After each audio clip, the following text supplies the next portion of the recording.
To you a lot of instruments. You're quite proficient on the guitar. At least I can see that. What's your what do you want to do in the music industry? What do I want to do in the music industry? Yeah. What do you anticipate doing? Well, I'd like to be the like a sole performer, maybe with my own accompaniment, the odd time. Okay. Yeah. And do you write your own stuff? I don't write my own stuff yet. Okay. Okay. Fair enough. So here's the thing. You're a very good, from what I can see, a good instrumental player, a good instrument player. The singing, if you want to be a career singer, the decision you have to make is, do you want to focus on that? Because you definitely need to look into then vocal coaching and some training to give you the tools to do career singing. Okay. If you're a singer-songwriter, you have a choice to make there too. You have to be self-aware and you have to make your own, just like Bob Dylan did. His voice was unique and he found a way to make it work for him. Okay. Okay. So you kind of have to go that route and figure that out for yourself. Okay. Okay. But if you really do want to do career singing, one thing you have to keep in mind is that you have to actually be able to do a lot of different things with your voice, just like you playing a lot of different instruments. So varied tonalities, a wide range, a wide vocal range, okay? A broad variety of tonal qualities that you have to either emulate or produce, okay? Okay. And right now, you're not there yet with those vocals, okay? Vocally, you could go the singer-songwriter route and find your own characteristic. That's cool, there's nothing wrong with that at all. But if you're actually trying to be a career singer, you do have to start looking at some vocal training to expand that skill set. Oh, okay. Okay. I like what you're doing. You've got a great style and you're very comfortable on stage. You've got all the raw tools to make this work for you, but you do have to start thinking about a direction. And if you do want to do career singing, there's some things you have to do to get some more of those foundational skills in place. Okay. Okay? Tim.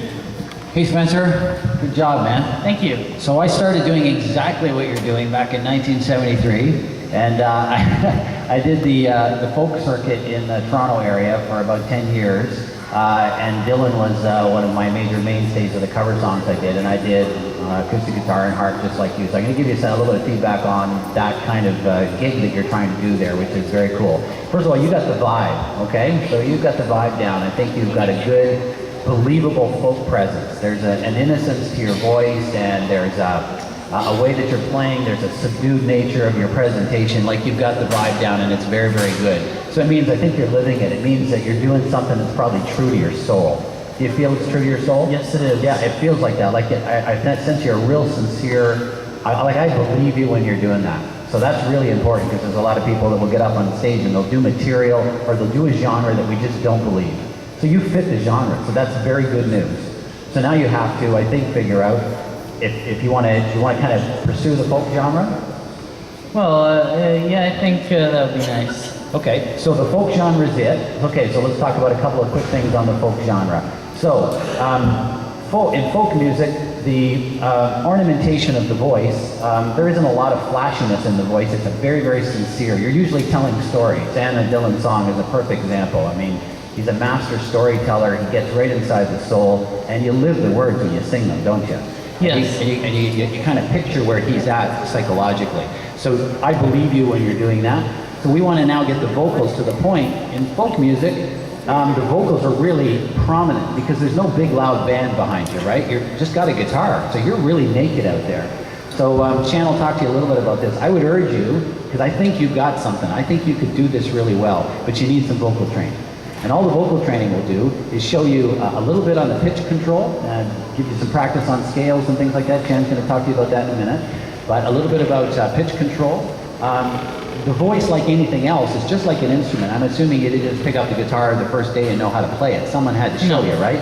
The voice is exactly the same. No one could just sing. There's a lot of people that are acceptable singers, but to do it and go and perform in front of an audience, there's some technique you need to learn. Wouldn't take you long, but you'd improve your vocals 100% and make it a very, very pleasurable experience for people wanting to come and see you. So vocal training would be one thing.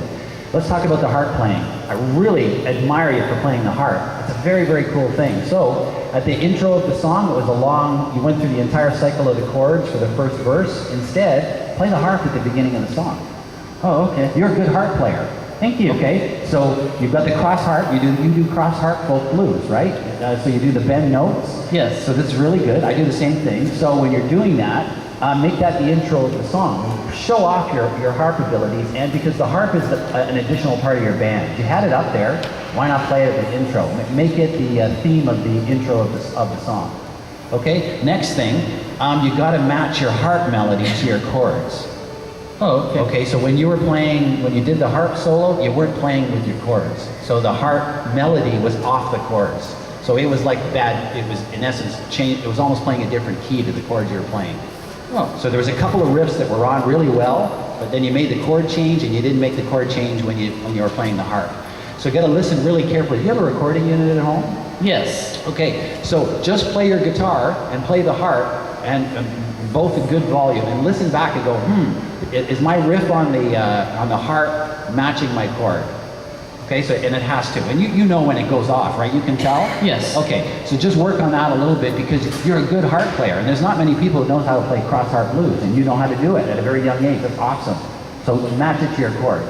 And I think you've got a really good vibe there. The guitar, the harp, the material that you're picking, the sincerity. You could really do this genre well. So now let's just refine it. If you want to do this in front of people regularly, let's get a little help in showing you how to do that really well. You're going to go a long way. So stick with it.